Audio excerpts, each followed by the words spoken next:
El día de hoy vamos a llegar a la parte conclusiva de nuestra reflexión sobre el Padre Nuestro que hemos hecho durante las últimas 8 semanas.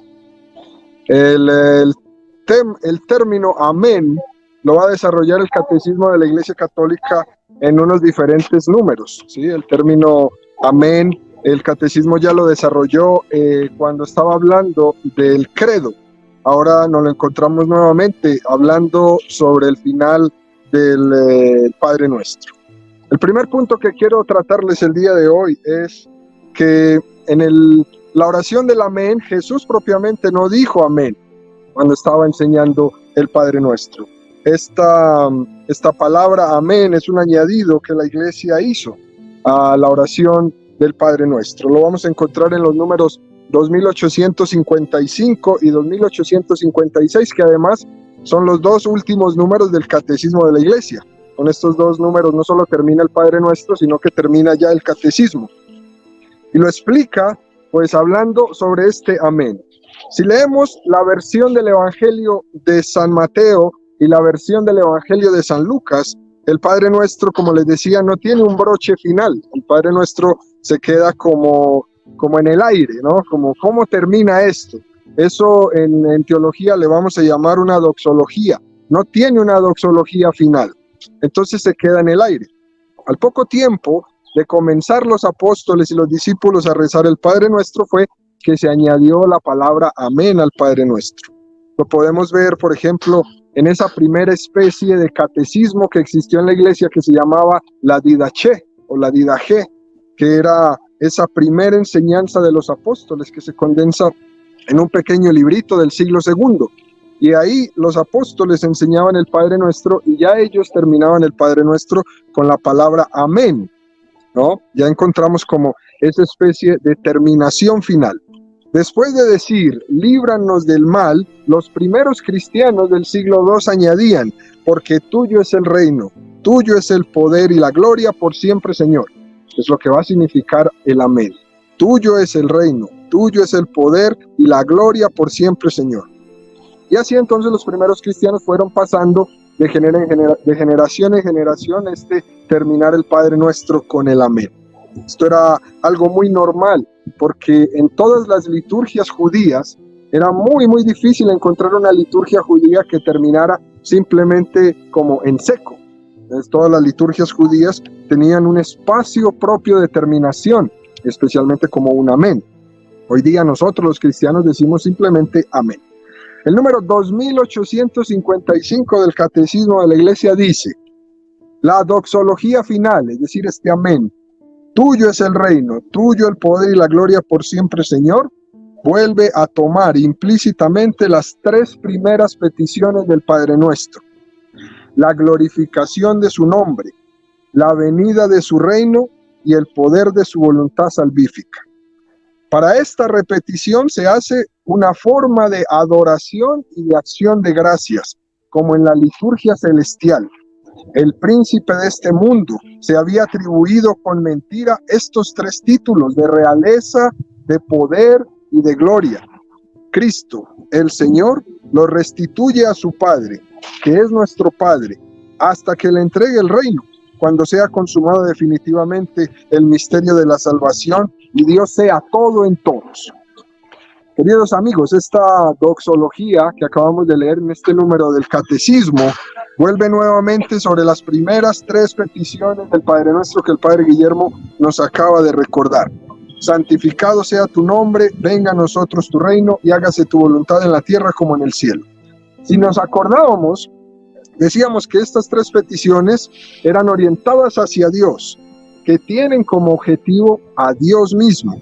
Por ejemplo, cuando los primeros cristianos decían, tuya es la gloria, estaban rememorando que el sentido y el fin de nuestra vida es dar gloria a Dios y santificar su nombre.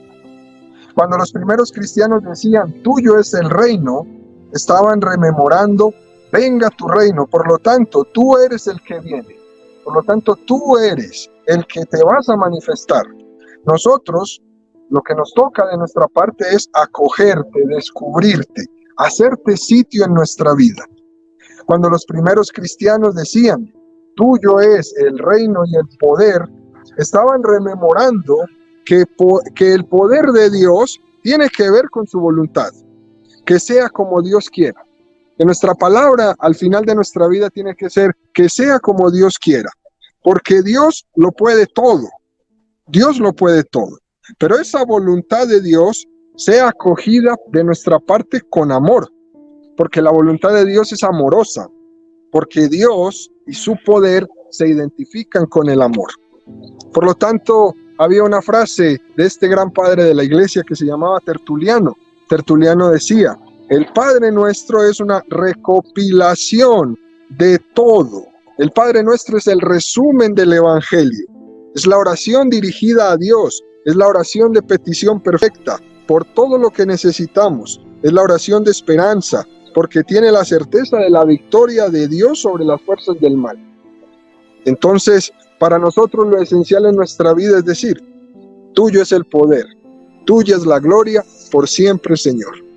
Y continúa el catecismo diciendo: pero esta petición se hace en forma de adoración y de acción de gracias, como en la liturgia celestial. La diferencia entre esas tres primeras peticiones del Padre Nuestro y esta doxología final de la que estamos hablando es la fórmula de petición, ¿no? Estamos pidiendo, pero al mismo tiempo estamos adorando. Pedir y adorar, como en la liturgia celestial. Es decir, así rezaremos en el cielo. Así rezaremos en el cielo. Como vemos, por ejemplo, en el libro del Apocalipsis. Es toda ella, todo este libro, una imagen de la liturgia del cielo. Vemos cómo adoran al Padre los que han sido rescatados por la sangre del Cordero. Entonces, tuyo el poder, tuya y tuya la gloria por siempre, Señor, podríamos decir que será la oración que todos nosotros diremos por toda la eternidad. Nuestra eternidad será contemplar a Dios diciéndole: tuyo el poder y la gloria por siempre. Esa será nuestra eternidad, porque nos vamos a quedar maravillados del poder de Dios, de su reino, de su gracia. Y el hombre, lo que va a quedar es corta. El hombre se le va a quedar corta la eternidad para adorar y alabar a Dios. Sigue el catecismo diciendo: el príncipe de este mundo se ha atribuido con mentira estos tres títulos: realeza, poder y gloria. Cristo el Señor lo restituye a su Padre y nuestro Padre, hasta que le entregue el reino, cuando sea consumado definitivamente el misterio de la salvación y Dios sea todo en todos. El catecismo nos va a hacer una pequeña referencia aquí al Evangelio de San Lucas, en el capítulo 4, versículo del 5 al 6, cuando dice: llevándole a una altura, le mostró en un instante todos los reinos de la tierra y le dijo al diablo: te daré todo el poder y la gloria de estos reinos, porque a mí me ha sido entregada y se lo doy a quien yo quiero. Satanás se había atribuido con mentira estos tres títulos de realeza, poder y gloria. Y es falso lo que dice Satanás, ¿no? Satanás dice: porque a mí me ha sido entregada. Y nos preguntamos: ¿entregada por quién? ¿Eres tú el que pretendió robarlo? Porque como hemos explicado, Satanás tiene un cierto señorío, es verdad, y ofrece a quien lo sigue un supuesto poder, un supuesto señorío, una supuesta gloria. Aquí parece que el que peca triunfa. En el mundo moderno parece que el que peca triunfa. Y es notorio que todo se hace como una complicidad de Satanás. Parece que Satanás tiene un reinado. Parece que Satanás tiene un poder. Es más, así se lo dice a Jesús: todo esto te daré. Y esto nos lo dice a cada uno de nosotros cada vez que nos tienta: todo esto te daré. El reino que ofrece Satanás, el poder que ofrece Satanás, parece que es grande, pero es mentira. Ese reino está vacío, como cuando le pinchamos un globo, ¿no? El globo se desinfla y al desinflarse queda vacío. Sin embargo, ese reino de Dios que se construye en la vida diaria, en la lucha por las virtudes, en la pobreza, en la humildad, y que incluso no parece que sea un reino, sino más bien un servicio, ese sí es un reino. Servir es reinar. Luego, aquí debemos mirar con ojos de fe para nosotros no ser engañados. Que lo que quería hacer Satanás con Jesucristo era engañarle, y lo que Jesucristo hace con Satanás es desenmascararlo. Para empezar, Jesús le dice: me estás ofreciendo algo que no es tuyo, algo que no es verdad, algo que no te pertenece, porque el poder me ha sido entregado a mí, no a ti. Tú lo que estás haciendo es intentando utilizarlo, lo estás manipulando, pero a ti no te ha sido entregado. Por eso la respuesta de Jesucristo a Satanás es contundente. Está escrito: adorarás al Señor tu Dios y solo a Él darás culto, ¿no? Que es nuevamente lo que esta doxología final del Padre Nuestro nos enseña.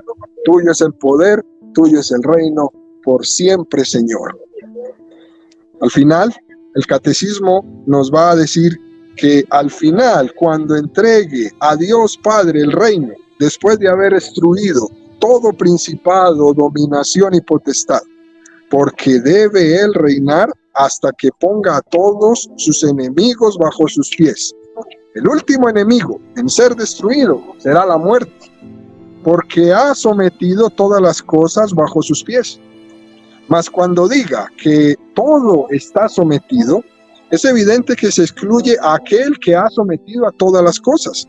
Cuando hayan sido sometidas a Él todas las cosas, entonces también el Hijo se someterá a aquel que ha sometido a todas las cosas para Él. Y así Dios será todo en todos. Todos estos principados falsos tienen que ser destruidos y serán destruidos.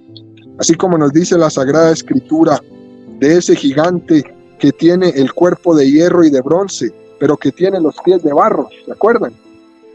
Que cuando se desprende una piedra del monte y le pega en el pie de barro, se precipita al suelo toda esa estructura grande de hierro y bronce y se rompe. Algo así, este mundo que se levanta frente a Dios como una torre de Babel, un mundo soberbio, este montaje de soberbia, de placer, de dinero, de éxito, de tener, todo esto va a caer.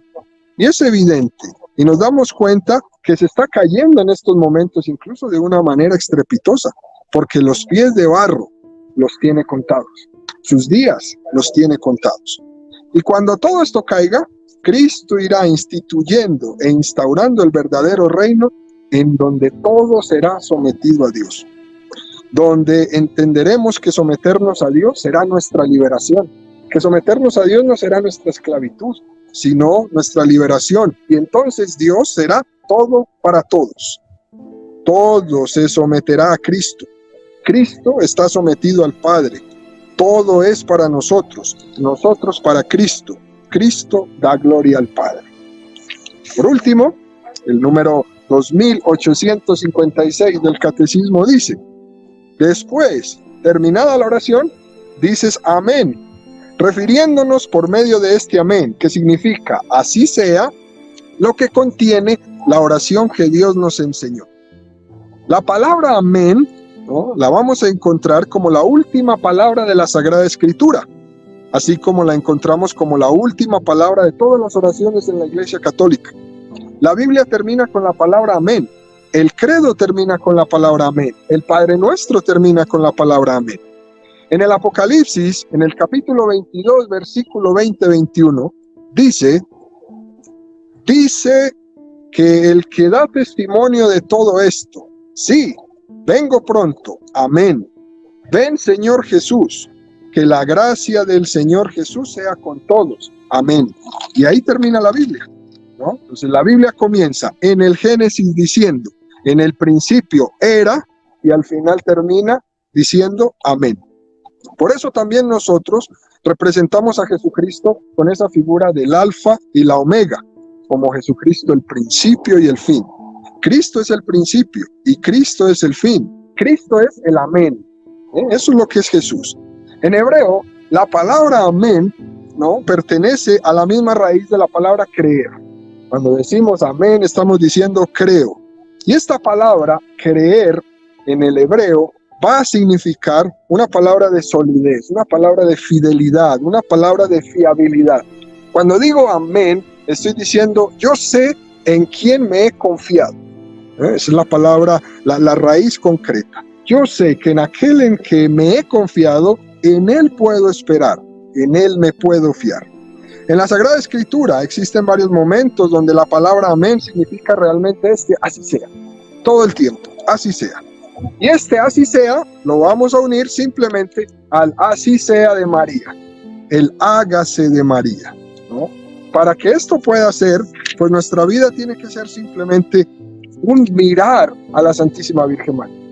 Ahora este día aquí en esta plaza mariana, a los pies de Santa María del Tepeyac, ¿no?